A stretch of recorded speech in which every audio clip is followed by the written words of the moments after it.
il y a beaucoup trop de familles qui ont vécu un drame épouvantable pendant cette période du confinement. C'est celles qui ont perdu un proche, notamment un parent, un père, une mère, déjà âgés, et qui sont morts souvent dans les EHPAD. Et comme ils n'avaient pas la possibilité de les rencontrer avant leur mort, ils pensaient au moins pouvoir se recueillir auprès de leur corps après la mort. Et ça aussi, ça a été empêché. Et ça a été empêché pourquoi ? Parce que ni les services mortuaires, ni les agents de pompes funèbres ne disposaient de moyens de protection.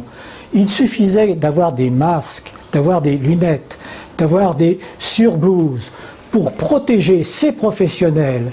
Et on aurait alors autorisé au moins un ou deux représentants de ces familles d'être proches de celui ou de celle qui est parti, qui est décédé. Et le laisser partir sans le voir, sans être à ses côtés, c'est une épreuve parfois insupportable. Il faut se rappeler que nous, les humains, nous sommes les seuls organismes vivants à enterrer nos morts. Il y a une place pour les morts dans la société des humains. Il y a une place pour les morts dans notre humanité.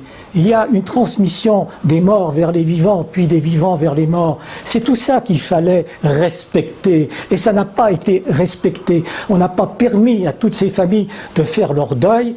Et c'est pour ça que la municipalité aurait dû prendre prioritairement des mesures pour fournir à tous ces professionnels-là les moyens de protection.